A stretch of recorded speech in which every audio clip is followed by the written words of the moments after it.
Hola, buenos días. Yo soy la doctora Laura Paola Escamilla Luna y soy residente de segundo año del Centro Regional de Alergia e Inmunología Clínica. Y el día de hoy, asesorada por la doctora Rosa Laura Villarreal González, les voy a presentar el tema reacciones adversas cutáneas graves. Es un tema que vemos en la consulta con relativa frecuencia, el cual es importante abordar. Una disculpa de antemano, voy a ir un poquito rápido ya que hay una sesión a las 9 de la mañana. Entonces vamos a dar inicio. Ok. Bueno, como introducción, sabemos que la terapéutica y el uso de fármacos es la piedra angular de la práctica médica moderna. Y pues debido al aumento en el uso de fármacos, las reacciones adversas a medicamentos en la actualidad han ido en aumento y representan el 5% de los ingresos en adultos y un 3% de los ingresos hospitalarios en niños. La FDA en los últimos años, en los últimos 25 a 35 años, ha aprobado más de 1.500 medicamentos nuevos y estas reacciones adversas a medicamentos son una fuente importante de morbo y mortalidad, así como que representan una carga importante para los sistemas de desarrollo de medicamentos y atención médica.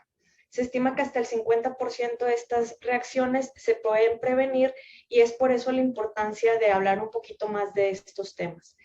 Como definición, las reacciones adversas a un medicamento se definen como cualquier reacción nociva o no intencionada a un fármaco que ocurre en dosis utilizadas para prevención, diagnóstico o tratamiento. Se sabe que afectan entre un 15 a un 25% de los pacientes y estas pueden ser graves hasta en un 13%, con una tasa de fatalidad que llega hasta un 32%, dependiendo de la clasificación, y una quinta parte de todas las reacciones adversas a medicamentos se pueden clasificar o tienen manifestaciones cutáneas. Si recordamos un poco de lo que vimos con la doctora Yareli la semana pasada, ella nos habló un poco de la clasificación que tienen las reacciones adversas a medicamentos. Como ya lo vimos la semana pasada, no vamos a indagar, solamente recordar que estas se pueden clasificar en tipo A y tipo B. Las tipo A son las más frecuentes, representan un 80% de las reacciones adversas a medicamento y tienen la característica de que son predecibles, que dependen de son los efectos adversos farmacológicos, se pueden ser por la sobredosis o como efectos adversos secundarios de los medicamentos. Por el contrario, las reacciones de tipo B pues son las que se conocen como no predecibles y representan el 20% de las reacciones adversas a medicamentos. Y de esta vale la pena clasificar o hacer mención que estas se clasifican en reacciones mediadas y inmunomediadas y no inmunomediadas. Dentro de las que no son mediadas inmunológicamente, pues como vimos la sesión pasada, se clasifican las reacciones pseudoalérgicas, idiosincráticas o las intolerancias. Pero la que nos concierne sobre todo en esta sesión son las que están mediadas inmunológicamente. Estos haciéndose referencia sobre todo a la clasificación de Helicobs, como vamos a ver en esta otra diapositiva.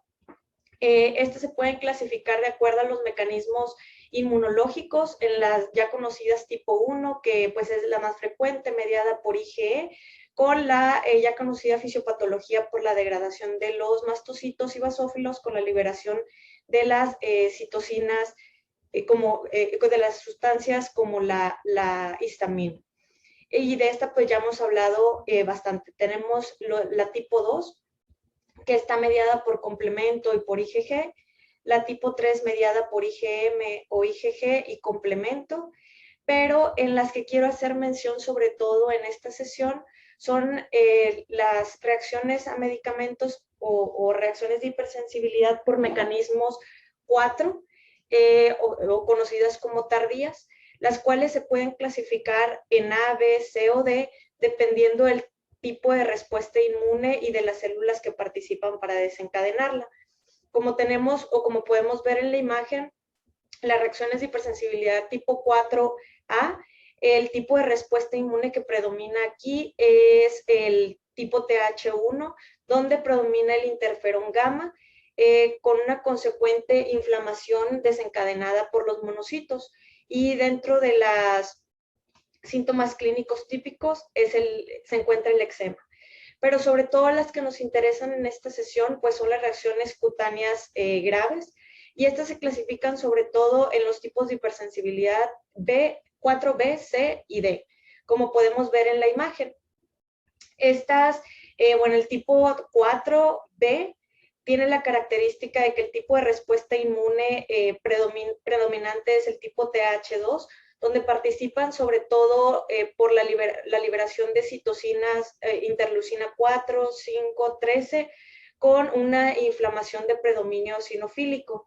Y la representante o la enfermedad representante de este grupo, pues es el DRES, así como también el exantema maculopapular, pero dentro de las SCARS, pues tenemos el DRES. En el tipo de hipersensibilidad 4C, esta es mediada sobre todo por linfocitos T citotóxicos y en esta participa, como vamos a ver más adelante, la liberación por parte de los linfocitos T citotóxicos CD8, o la liberación de perforinas o granulosina, que pues el representante o la patología representante de este tipo de hipersensibilidad es el Steven Johnson y el NET. Y en el caso de la hipersensibilidad tipo 4D, pues de igual manera, aquí también participan los linfocitos T, pero aquí la inflamación es de predominio neutrofílica y participan sobre todo interleucina 8 y un predominio de un perfil TH17 que va a favorecer el reclutamiento de neutrófilos para las manifestaciones clínicas que vamos a ver un poquito más adelante en el cuadro típico de esta reacción de hipersensibilidad, que es la pustulosis exantemática aguda generalizada. Y cada una de ellas pues tiene su cronología típica, que por lo general pues es tardía, y también lo vamos a ver un poquito más adelante con un poco más de claridad.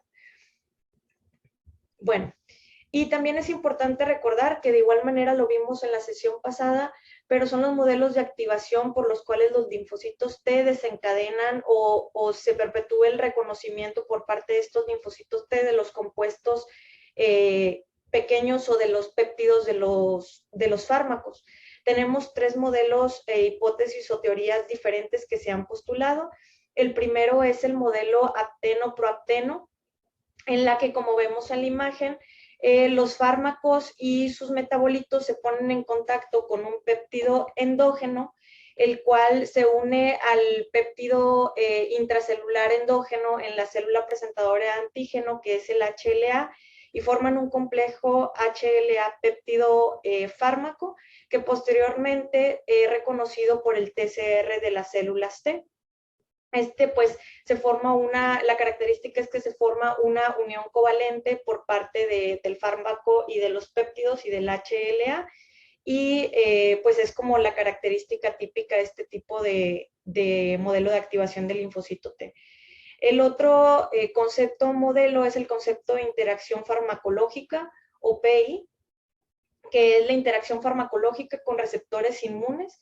Y aquí lo que sucede es que los fármacos se van a unir de una manera directa, reversible, pero no covalente a los complejos HLA péptido, el cual se va a unir o se puede unir también al TCR directamente, como vemos aquí. Y un ejemplo claro es, de este mecanismo es la carbamazepina, que es quien tiene este tipo de activación de linfocitos T. Y posteriormente, pues se hace la activación de los linfocitos T por la unión directa a la HLA por parte de la droga o al TCR.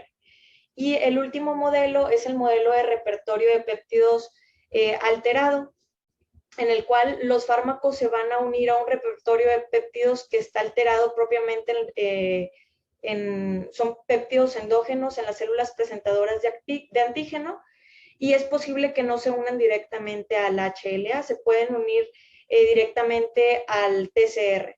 Entonces, se va a promover de esta manera la activación de los linfocitos T, que son específicos para el fármaco, y esto es pues por la alteración química de las hendiduras de unión del antígeno.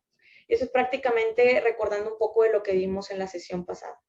Teniendo esto en mente, pues hablando propiamente de las reacciones adversas cutáneas graves, estas representan aproximadamente una quinta parte de todas las reacciones adversas a medicamentos, y representan el 2% de las reacciones adversas cutáneas inducidas por fármacos.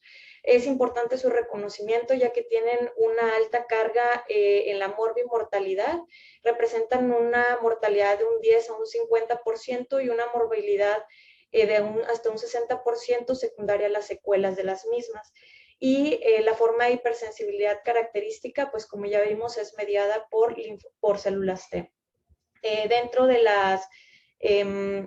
los tipos de SCARs, que así me voy a estar refiriendo a ellas por sus siglas en inglés, tenemos el Steven-Johnson, la necrólisis epidérmica tóxica o NET, la erupción por fármacos con eosinofilia y síntomas sistémicos o DRESS, también por sus siglas en inglés, y la pustulosis exantemática generalizada aguda, que es el AGEP.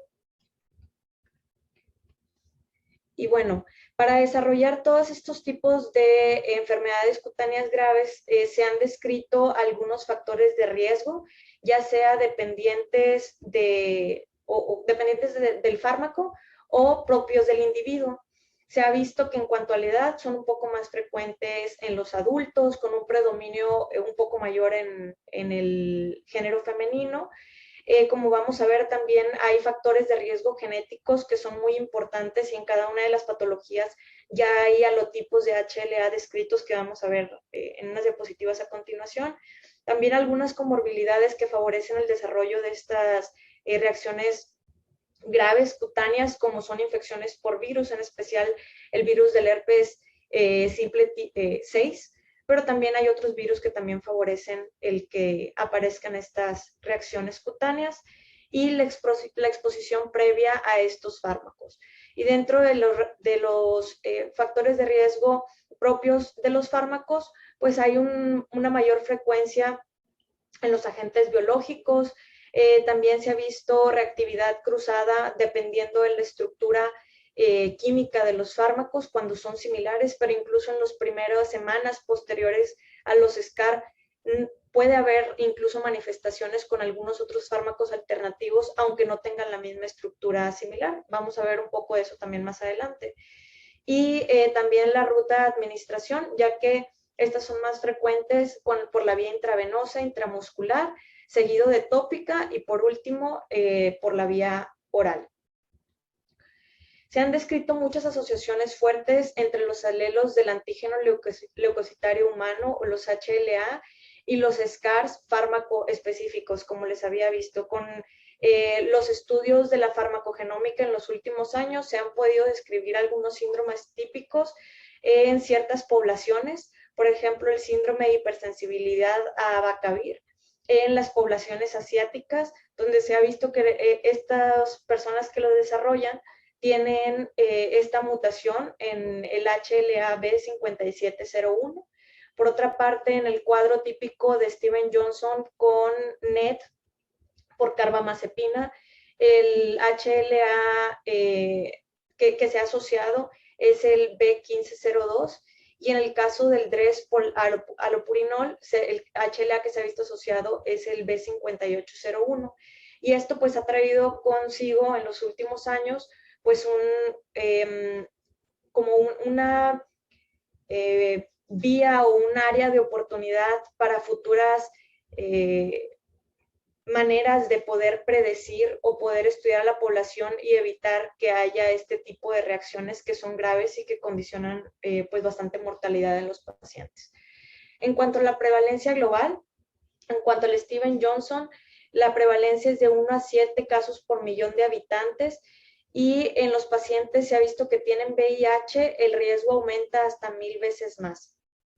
Y llega a ser hasta 2 casos por 1000 habitantes.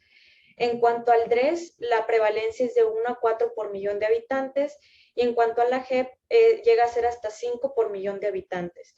Y dentro de los fármacos causales de SCAR más comunes se encuentra el alopurinol, que es el fármaco más frecuente causante de SCAR en Europa, China y Estados Unidos, los anticomiciales, sobre todo los aromáticos, que son la causa principal de DRESS, los antibióticos, los antirretrovirales y los AINES, sobre todo la familia de los oxicams, como el meloxicam, por ejemplo. En esta tabla, es básicamente nada más para que la tengan a la mano, son los principales fármacos que se asocian a cada uno de los tipos de exantemas secundarios a drogas, no solamente de los SCARs. Esto se lo dejo para que lo revisen con detenimiento, como quiera de cada una de las patologías vamos a ver los más frecuentes. Y este es un mapa que nos habla de la epidemiología global de las SCARs. Tenemos los fármacos causantes más comunes, como podemos ver en la tabla de la izquierda. El allopurinol, como ya les dije, pues siendo el más frecuente en Europa, China y Estados Unidos, seguido de los otros que mencioné anteriormente. Y los alelos HLA, donde se encuentran mayormente alteraciones, es el B5701 en el caso del abacavir, el B5801 en el caso del allopurinol y el B1502 en el caso de la carbamazepina.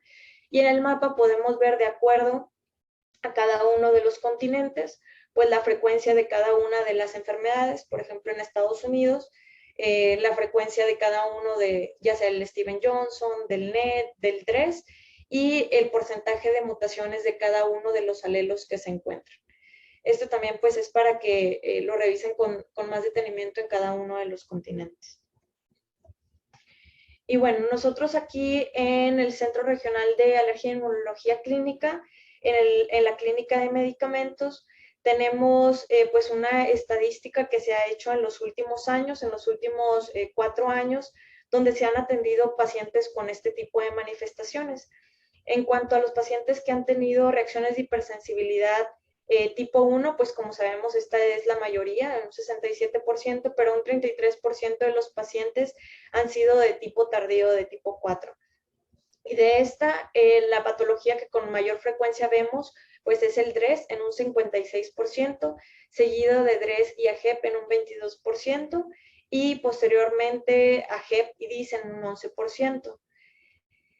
En cuanto a los medicamentos culpables de SCAR en el CRAIC, los más frecuentes han sido el Dotval en un 23%, seguido de la fenitoína en un 22% y la ceftriaxona en un 22%. Y la edad promedio de los pacientes que atendemos es de 31 años, con un tiempo promedio de la exposición al inicio de los síntomas, es decir, el periodo de latencia es aproximadamente de 15 días. Y bueno, ya vamos a entrar a hablar propiamente de cada una de las 3 enfermedades, tomando en cuenta que el síndrome de Steven Johnson y necrólisis epidérmica tóxica, pues son prácticamente las mismas manifestaciones y mecanismos fisiopatológicos, y lo que cambia pues es, o lo que hace la diferencia es la extensión de la superficie corporal total afectada. Solo para recordar un poco de los antecedentes del síndrome de Steven Johnson y del NET, estos pues fueron, los primeros informes de lesiones mucocutáneas fueron descritos por Ernest Fuchs y Louis Ain Brock en 1856, entre 1856 y 1928, pero los primeros 2 casos reportados descritos propiamente de síndrome mucocutáneo agudo en niños fueron por el doctor Albert Stevens y Frank Johnson, a los que debe su nombre el síndrome de Steven Johnson. Y posteriormente, en 1956, el doctor Alan Lyle reportó 4 casos con pérdida difusa de la piel y fue quien acuñó el término de necrólisis epidérmica tóxica. A partir de ese entonces, se describieron poco a poco diferentes cuadros compatibles con las descripciones de estos médicos, y hoy en día tanto el síndrome de Steven Johnson como el NET se consideran 2 extremos de un espectro de reacciones adversas cutáneas epidermolíticas graves a medicamentos que difieren solamente en la extensión del desprendimiento de la piel. Como definición, estas enfermedades son enfermedades potencialmente mortales que están caracterizadas por el desprendimiento del epidermis y la membrana mucosa, con una incidencia del Steven Johnson de 1 a 6 casos por millón de habitantes año, mientras que el NET es un poco menos de 2 casos por millón de habitantes año, afortunadamente. Y como les comentaba, la única diferencia entre ambas es la extensión de la superficie corporal total afectada. En el caso del síndrome de Steven Johnson, este afecta al menos del 10% de la superficie corporal total, mientras que el NET afecta al más del 30%. Y cuando la extensión se encuentra entre un 10 y un 30%, pues se considera que es una superposición o un overlap entre ambas patologías. Dentro de los fármacos son pues los principales agentes causales de esta entidad, y dentro de estos, los más frecuentes que podemos encontrar pues son los antibióticos como el trimethoprim sulfamethoxazol, los beta-lactámicos y las fluoroquinolonas. En un estudio retrospectivo que se hizo en Estados Unidos, se vio que los fármacos afectaban o eran el agente causal hasta en un 83% de la corte, mientras que un 3.4% eran secundarias a agentes infecciosos y entre un 7 y un 20% era de causas idiopáticas. En cuanto a los anticonvulsivos más frecuentes que causan el síndrome de Stevens-Johnson y NET, tenemos la lamotrigina, la fenitoína y la carbamazepina. También podemos tener sulfonamidas, el allopurinol y los AINES, sobre todo los de la familia Oxicam, como el piroxicam o meloxicam. Y este se caracteriza por tener un periodo de latencia de 1 a 4 semanas, es decir, el tiempo en que se consumió el fármaco pues fue 1 o 4 semanas antes de la aparición de las lesiones cutáneas. Es muy poco probable que el fármaco se haya consumido o el fármaco causal se haya consumido después de las últimas 8 semanas o antes de las últimas 8 semanas. Los otros agentes causales, entre un 3-4%, son las causas infecciosas, dentro de las cuales se encuentra el Mycoplasma pneumoniae y el herpes simple virus. Y otros factores de riesgo o los factores de riesgo que también se han visto que favorecen el que aparezcan estas patologías son las infecciones por VIH, que aumentan pues hasta 100 veces más el riesgo de tener Stevens-Johnson y NET. Los alelos, las mutaciones en los alelos del HLA, sobre todo en el caso de carbamazepina, la mutación en el HLA B1502, sobre todo esto se ha visto en poblaciones de pacientes chinos, y en el HLA B5801 en relación al allopurinol, y esto sobre todo se ha estudiado en poblaciones japonesas. También la enfermedad de lupus eritematoso sistémico aumenta el riesgo en un 50 veces, la aparición o tener malignidad activa en 30-60 veces, la insuficiencia renal y el recibir inmunoterapia. En cuanto a la fisiopatología del Stevens-Johnson, bueno, esta, como ya discutimos previamente, es una reacción de hipersensibilidad tipo 4C, donde las células clave para desarrollar las manifestaciones son los linfocitos TCD8 y las células natural killer, las cuales, bueno, se van a encargar de ser los principales inductores de la apoptosis de los queratinocitos sobre todo, y de ocasionar mediante la liberación de algunas moléculas por la activación del ligando FAS-FAS y la liberación de perforinas, granzima B sobre todo y la granulosina, ocasionan la necrosis de los queratinocitos y pues la consiguiente manifestación del síndrome de Stevens-Johnson con la aparición de las flictenas y el desprendimiento de la epidermis. Estos pues son las moléculas clave que caracterizan a este cuadro y que han servido también para, como sobre todo las moléculas clave, sobre todo la granulosina, se ha visto que pues tiene efectos citotóxicos que son reproducibles sobre todo en los queratinocitos, y se han utilizado también, como vamos a ver adelante, para experimentar un poco en cuanto a métodos diagnóstico y también para dianas de tratamiento. En cuanto a las manifestaciones clínicas, como les comenté, el periodo de latencia es de 4 a 28 días y esta se caracteriza por tener un pródromo de fiebre, malestar general, tos no productiva y ardor en los ojos y dolor en la boca. Además de que tienden a presentar eritema doloroso temprano en las palmas y en las plantas de los pies, lo cual es una característica importante del cuadro. Posteriormente van a presentar una erupción eritematosa dolorosa con ampollas y erosión, que aparece inicialmente en la cara y el tronco y que posteriormente se extiende a las extremidades. Y que finalmente pueda tener una afección en la mucosa de los ojos, la boca y los genitales. Y generalmente la afectación de la mucosa pues abarca no solamente una, sino dos o más mucosas al mismo tiempo. Y el involucro ocular está presente hasta en un 80% de los pacientes, con un involucro en la mucosa oral de un 70 a un 100% de los pacientes. Y la evolución típica, pues, es que tengan un brote de descamación del día 0 al 5, con una estabilidad entre el día 6 y 12, y cicatrización después de las 2 semanas aproximadamente que presentaron el cuadro. En cuanto al NET o a la necrólisis epidérmica tóxica, las lesiones necróticas pueden generalizarse de manera rápida y tiene la característica de tener el síndrome de Nikolsky positivo, que como vemos en la imagen de la derecha, pues esto se caracteriza por un desprendimiento del epidermis posterior al hacer una presión o aplicación, un poco de aplicación de presión tangencial sobre la epidermis en las áreas donde no hay ampollas. Entonces hay un desprendimiento de esa manera y ese es un signo que no se presenta solamente en el NET, pero que sí es característico que lo presenta en esta patología. La mortalidad del NET es superior al 30% y dentro de las principales causas de mortalidad, pues se encuentra sobre todo la infección y es la complicación más frecuente en la fase aguda, la sepsis.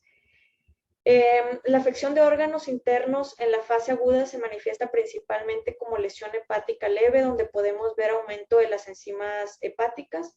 También podemos ver en los pacientes insuficiencia renal y necrosis epitelial del tracto digestivo e incluso complicaciones pulmonares como bronquiolitis obliterante o síndrome de distrés respiratorio agudo. En cuanto a los estudios de laboratorio, los estudios de laboratorio tienen pues una utilidad limitada para hacer el diagnóstico, pero sí se ve que hay algunas características que presentan estos pacientes y se usan sobre todo para ayudar en el tratamiento y en el pronóstico y también para poder identificar posibles complicaciones. Los pacientes tienden a presentar anemia, leucopenia, sobre todo linfopenia. En el caso de que se encuentren neutropenia, esta se asocia a mal pronóstico. También pueden tener elevación de las enzimas hepáticas y también proteinuria en el examen general de orina. Dentro de las complicaciones a largo plazo que pueden presentar estos pacientes, estas pues son bastante comunes y representan un impacto importante en la calidad de vida de los pacientes. Dentro de las más frecuentes pues tenemos los evidentes cambios de pigmentación y cicatrización en la piel, por lo que deben de ser también evaluados por dermatología. Tienden a presentar enfermedades periodontales por la afectación oral tan importante que presentan los pacientes, úlceras gastrointestinales, una manifestación bastante frecuente y que por lo general no da síntomas en los pacientes de manera inicial es estenosis vaginal y uretral, condicionando dispareunia o algunas alteraciones posteriores vaginales en las pacientes, por lo que se recomienda que también lleven seguimiento con ginecología y que sean valoradas con ginecología para que de manera temprana, si se encuentran algunas sinequias vaginales, pues se puedan aplicar corticosteroides tópicos o que se tomen las medidas necesarias en caso de tenerse que realizar alguna intervención o dilatación. También los pacientes tienden a presentar aumento de la autoinmunidad y de manera muy importante, como les comenté, desde un 70 hasta un 100% alteraciones oculares graves, como son el simblefaron, el ojo seco grave, triquiasis e invasión conjuntival de la córnea. También el síndrome de Stevens-Johnson y el NET cuentan con un puntaje de gravedad de la enfermedad del NET, que son 7 criterios, y a mayor puntuación se ha visto que hay mayor gravedad de la enfermedad y pues mayor mortalidad.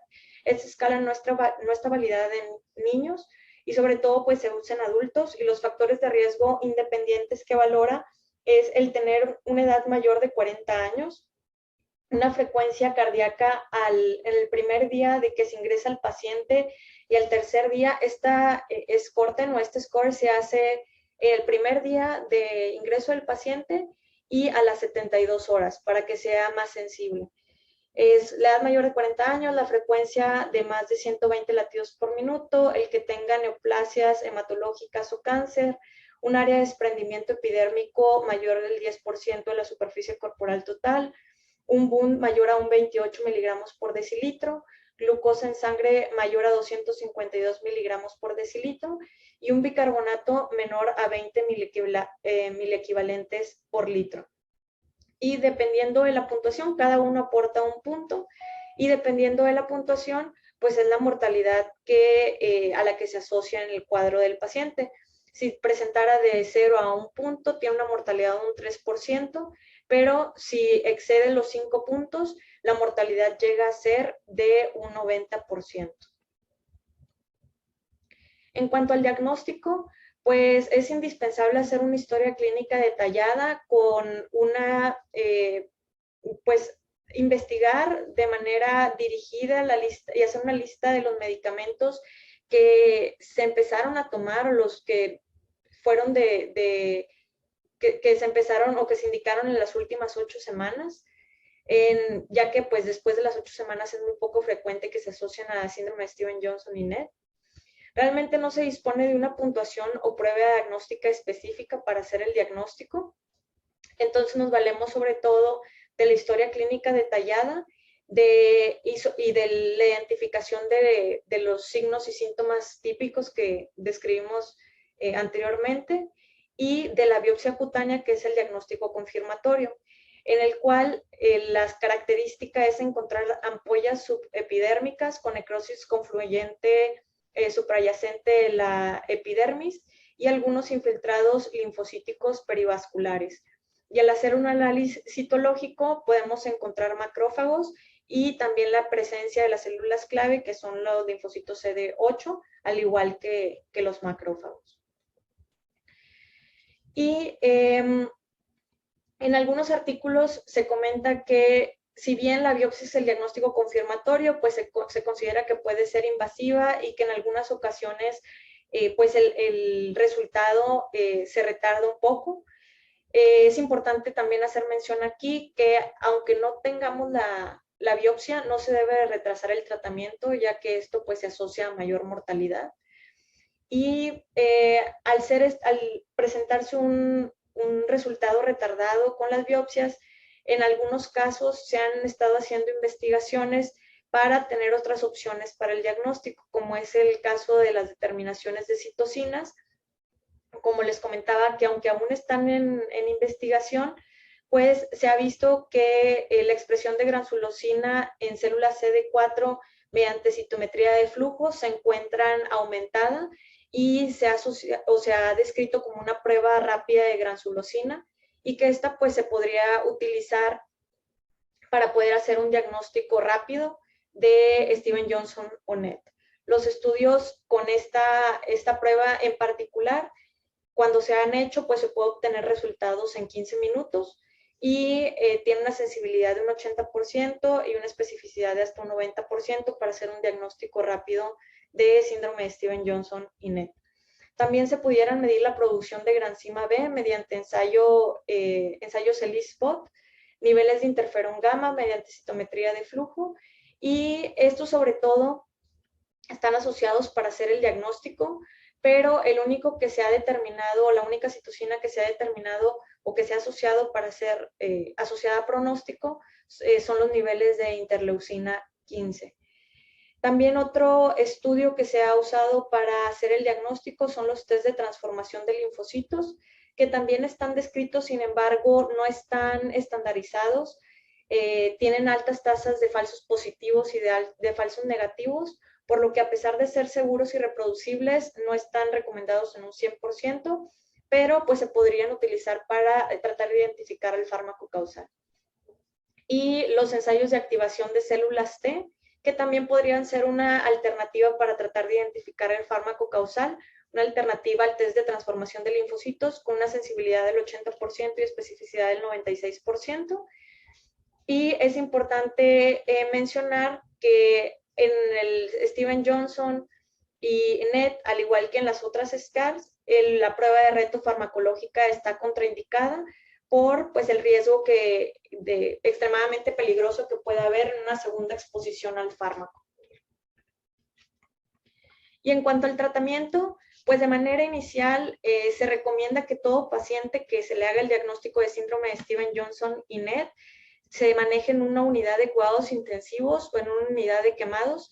Realmente estos pacientes es como si fueran un paciente quemado por la pérdida importante de la superficie corporal total de la epidermis. Y las recomendaciones puntuales en algunos de los artículos es que si tienen un escorten mayor de 3 o una superficie corporal total afectada igual o mayor del 10%, se atiendan en estas unidades, ya que se ha asociado a un aumento en la sobrevida si son atendidos e ingresados en los primeros 7 días en estas unidades de cuidados intensivos o unidades de quemados. Bueno, lo primero en esta enfermedad, al igual que en las otras dos, es la identificación y suspensión del medicamento sospechoso. Eso es lo primero que se debe de hacer. Posteriormente, el brindar un tratamiento sintomático y de soporte, recordando que estos son pacientes graves, por lo que se debe de mantener un adecuado equilibrio hidroelectrolítico por las pérdidas que tienen estos pacientes, evaluación y manejo de las heridas, un control adecuado del dolor, el brindar una nutrición parenteral temprana, al igual que en los pacientes quemados, pues para favorecer y evitar el que haya translocaciones bacterianas o pues también el disminuir los riesgos de infección, controlar la función renal y respiratoria. Y algo importante hacer mención aquí es que los antibióticos solo se deben de brindar en caso de que haya una infección confirmada, no como profilaxis. Y en algunas ocasiones, pues también en caso de que el paciente lo requiera, pues se debe de manejar a estos pacientes en esas unidades de cuidados intensivos, ya que en ocasiones requieren intubaciones endotraqueales. Y hay algunas recomendaciones muy puntuales para hacer la intubación endotraqueal, como los pacientes que tengan más del 70% de superficie corporal total afectada, que tengan una progresión del primer día al tercer día mayor del 15% de la superficie corporal total, o que tengan alguna alteración propia neurológica o alteración propia de la mucosa oral que condicione un involucro de la vía aérea y que requiera la intubación. Y en cuanto a los medicamentos para el tratamiento, pues tenemos a los corticosteroides, que estos se pueden usar como tratamiento empírico, ya sea con metilprednisolona IV, 1 a 2 miligramos por kilo día, hasta 1000 miligramos por día en pulsos. Y esto se ha asociado sobre todo a un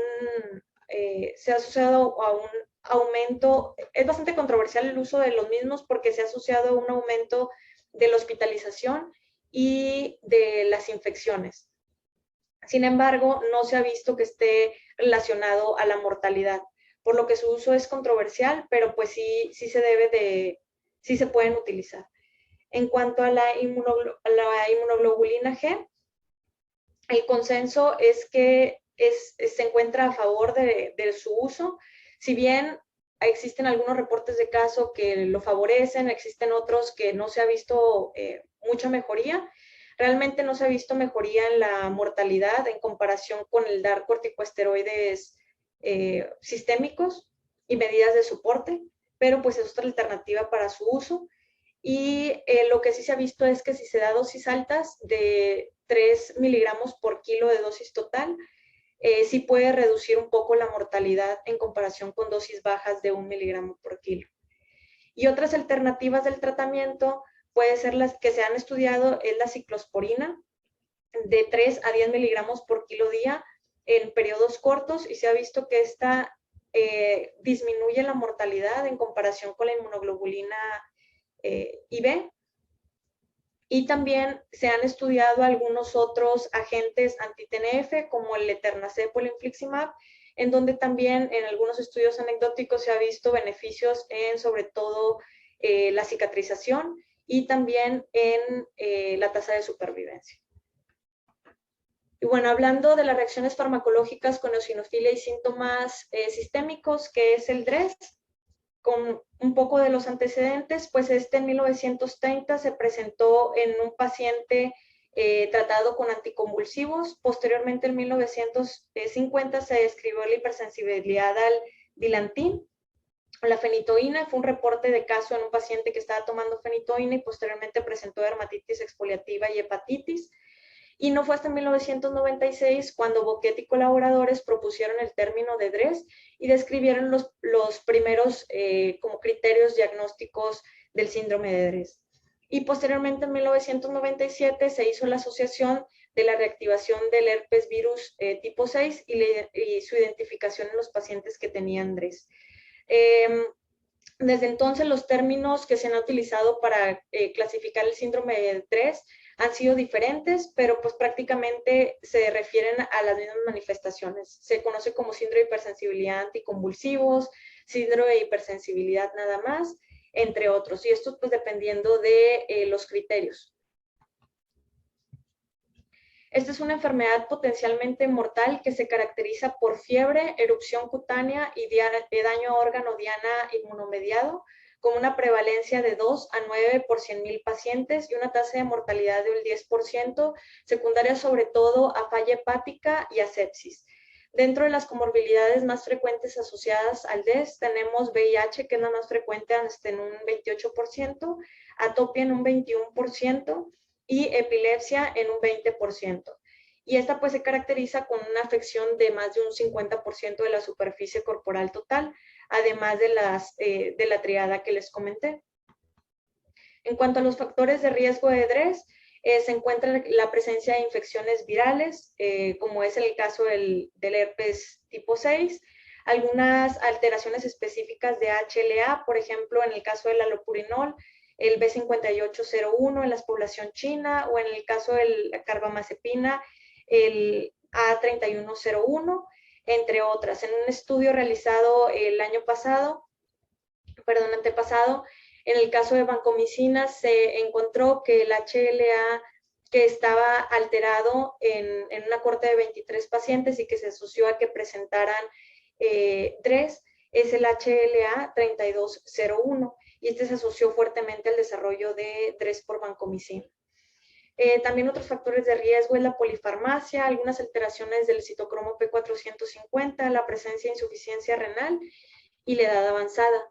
Dentro de los fármacos desencadenantes, pues de igual manera, la lista es muy larga, pero se puede clasificar por antibióticos, en el caso de la dapsona, trimethoprim sulfamethoxazol, piperacilina tazobactam, vancomicina, minociclina, los anticonvulsivos como la carbamazepina, la motrigina, levetiracetam, fenitoína, algunas otras drogas como alopurinol, tratamiento antituberculoso como la rifampicina o incluso la sulfasalacina, entre otros.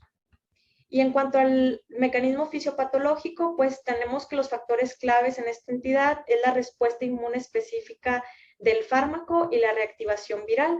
Esta es una reacción de hipersensibilidad tipo 4B, donde las células claves son los linfocitos CD8 y eosinófilos, y aquí predomina un perfil de células TH2, con una liberación sobre todo secundaria de estas células TH2 de interleucinas 4, 5, 13, así como interferón gamma y TNF-alfa, que van a favorecer sobre todo la interleucina 5, el que lleguen los eosinófilos y que pues se desarrollen las manifestaciones que ya conocemos del DRESS y que vamos a revisar a continuación.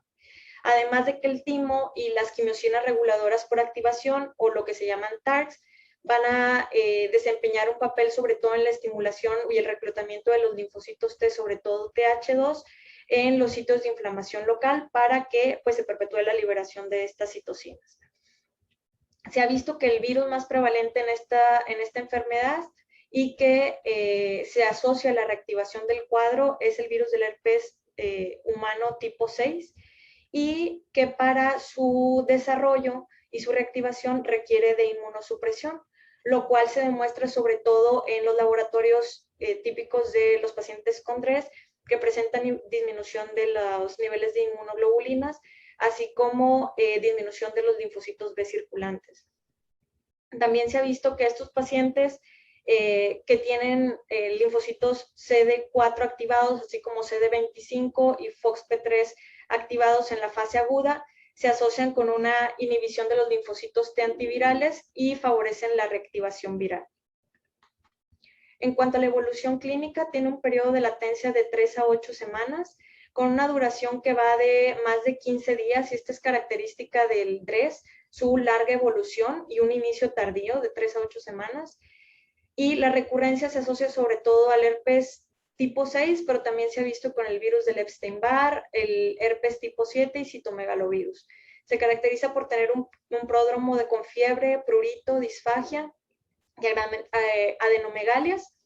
Y posteriormente pues se va presentando el involucro cutáneo, involucro de los órganos internos y anomalías hematológicas con reactivaciones periódicas típicas de la enfermedad. Dentro de los factores de riesgo que se asocian a una evolución prolongada se encuentra el encontrar niveles basales de linfocitos elevados, enzimas hepáticas alteradas, el origen étnico y los fármacos culpables. Y pues dependiendo del fármaco que haya estado involucrado, se ha visto que tiene predilección por afección de algún órgano característico. Por ejemplo, en el caso de la carbamazepina, que sea el fármaco causal, pues tienen una predilección por causar alteraciones renales, o en el caso de la fenitoína, hepáticas. En cuanto a las manifestaciones cutáneas, esta se caracteriza por el presentar una erupción morbiliforme y prurito leve que afecta principalmente cara, cuello y extremidades superiores y posteriormente tronco, que evoluciona en eritema difuso y confluyente. Secundariamente presenta lesiones edematosas o purpúricas, pústulas y vesículas, y que si no se suspende el medicamento y no se trata, puede llegar a eritrodermia o dermatitis exfoliativa, como vemos en esta imagen. Es característico la extensión superior al 50% de la superficie corporal total, con un edema facial desfigurante en un 25% de los pacientes, y una afección de mucosas hasta en un 50%, siendo las más frecuentes la boca y los labios. Y si bien es más frecuente que en la mayoría de los casos que solamente afecte una mucosa, hasta en un 15% puede afectar más de una mucosa. Dentro de las manifestaciones clínicas sistémicas, el 90% presenta fiebre, hasta un 60% linfadenopatías, anomalías hematológicas, dentro de las cuales la eosinofilia es la más frecuente en un 95%, y hasta un 60% puede presentar linfocitos atípicos. Además de que hasta en un 85-96% de los casos puede tener involucro de órganos internos, y un 60% puede presentar el involucro de más de 2 órganos. El más frecuentemente afectado es el hígado, hasta en un 94%, y se presenta con elevación de las enzimas hepáticas. También puede haber afectación renal, hasta en un 30%, pulmonar en un 25%, cardíaca, y posteriormente gastrointestinal, siendo la gastroenteritis la manifestación más frecuente. Estos son los hallazgos de laboratorio típicos de los pacientes con DRES. Tienden a presentar leucocitosis con eosinofilia mayor de 1500 milímetros cúbicos, en algunas ocasiones reacción leucemoide, eosinofilia mayor a 700, leucocitosis con linfocitos atípicos, leucopenia o linfopenia, disminución de las plaquetas y de la hemoglobina, disminución de las inmunoglobulinas, alteraciones o elevación de las enzimas hepáticas, alteraciones en la creatinina con su elevación si hay alteraciones renales, aumento de la lipasa y de la amilasa, y en algunas ocasiones elevaciones de las enzimas cardíacas, por ejemplo. Realmente la histopatología en el caso de DRES no es específica, se pueden encontrar varios patrones inflamatorios en la biopsia.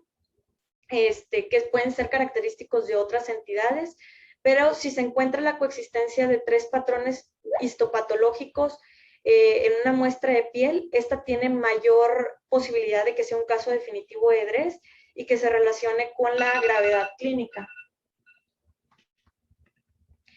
El REGIS-CAR son los criterios diagnósticos específicos que pues básicamente nos hablan de qué tan frecuente o qué tan posible puede ser el diagnóstico de DRESS. Si se tiene más de 5 puntos es un diagnóstico definitivo, 4 a 5 probable y 2 a 3 posible. Y dentro de los criterios que involucra es el presentar fiebre mayor a 38 grados, las adenomegalias, eosinofilia, y cada uno pues nos va a dar la puntuación. En caso de que la eosinofilia sea mayor de 1500 nos da 2 puntos y cada uno de los criterios se va sumando. La presencia de linfocitos atípicos, la extensión de las lesiones cutáneas, el involucro de los múltiples órganos, si la resolución es mayor de 15 días, característico del DRESS, la evaluación de las posibles causas potenciales como los agentes virales, y pues al final se suma y nos da el diagnóstico confirmado de DRESS. En cuanto al tratamiento, al igual que en el Steven Johnson, lo principal es identificar y eliminar el medicamento, el tratamiento de soporte y los medicamentos, siendo los corticosteroides el tratamiento principal. Los corticosteroides sistémicos se reserva para casos graves y se deja los tópicos en casos de leve a moderado.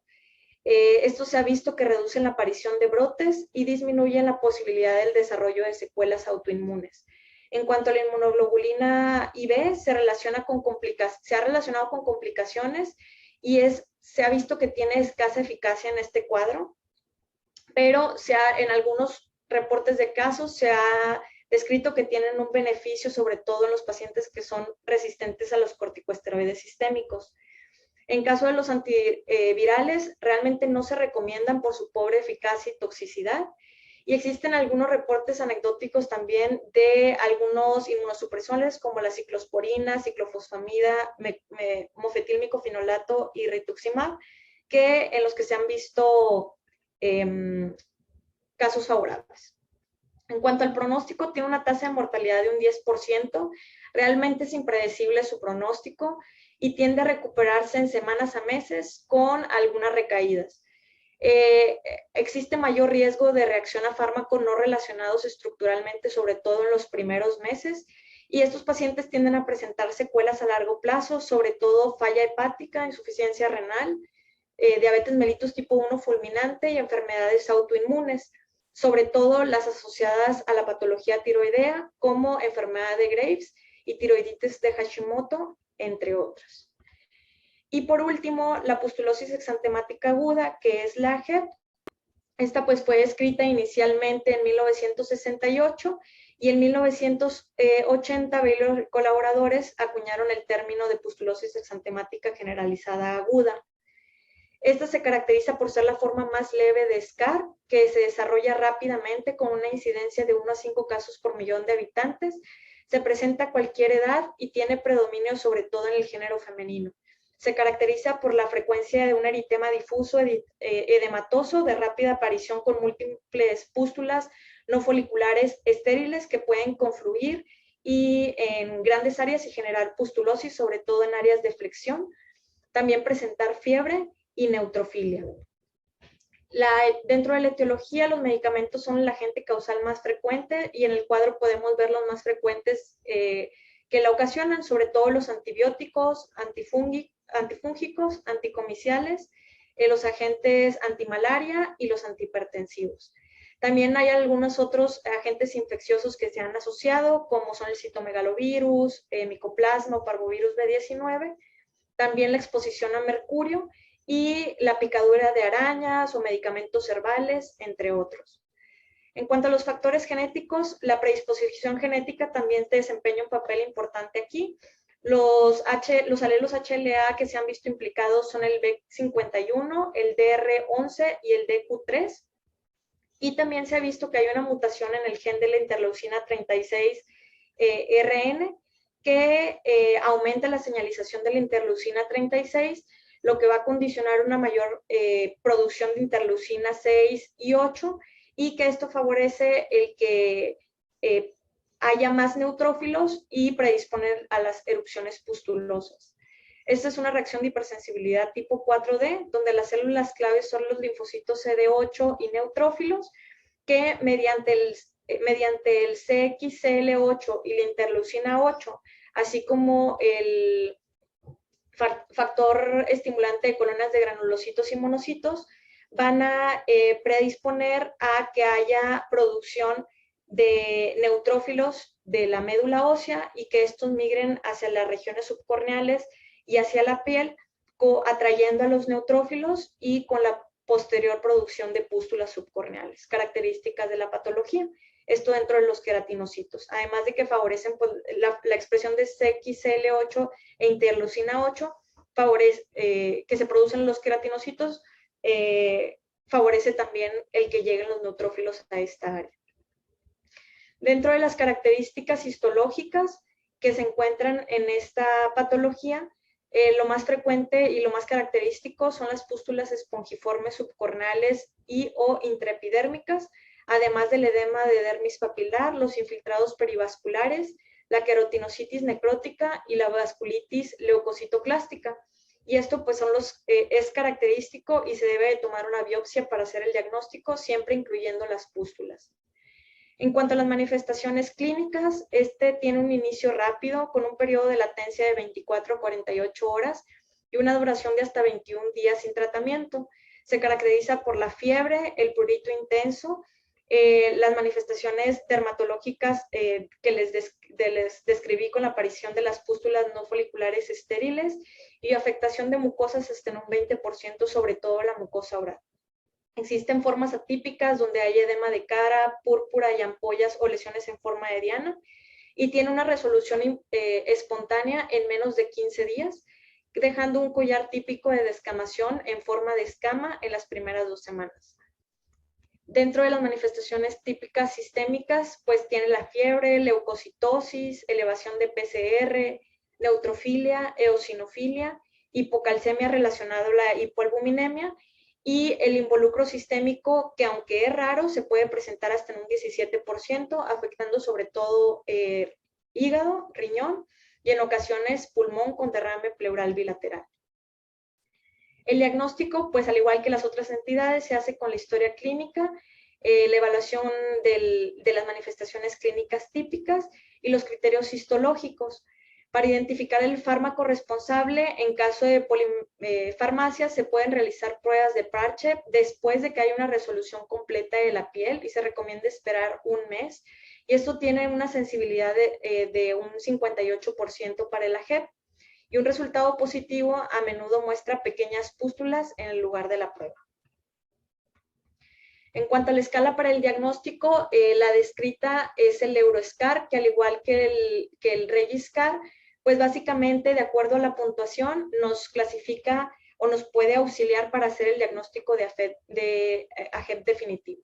Y de acuerdo pues a las características que previamente les mencioné, las manifestaciones clínicas, así como las características histopatológicas, cada una nos brinda una puntuación, y si esta se encontrara entre 8 y 12, pues se considera un AGEP definitivo. En cuanto al tratamiento, al igual que las otras entidades, lo principal es identificar y suspender el fármaco. La duración mediada entre la resolución de las pústulas y el cese del fármaco por lo general es menos de 15 días, aproximadamente una semana. Se debe brindar terapia de soporte.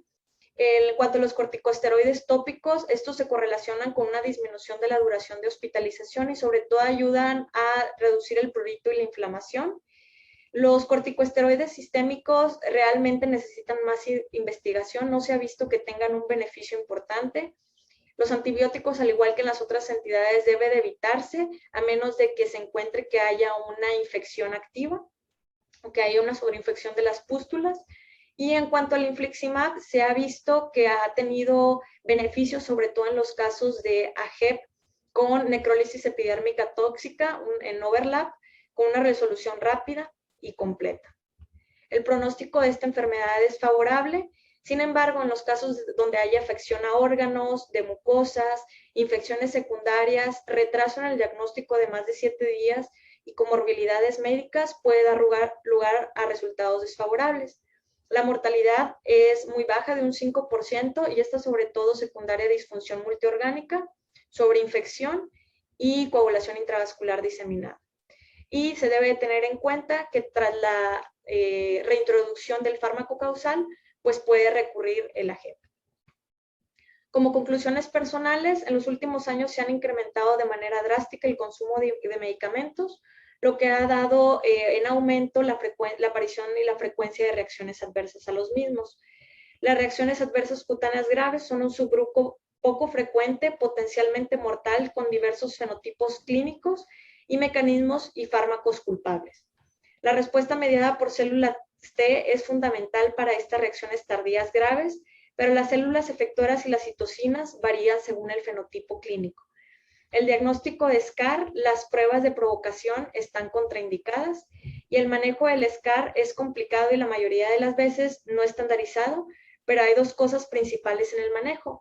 Como les mencioné, lo principal es eliminar, identificar y brindar medidas de apoyo.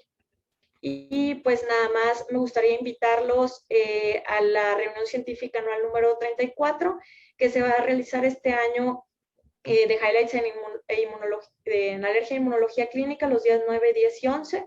Y en esta diapositiva pues está el código QR para que lo puedan escanear y se puedan inscribir para acompañarnos. Muchas gracias.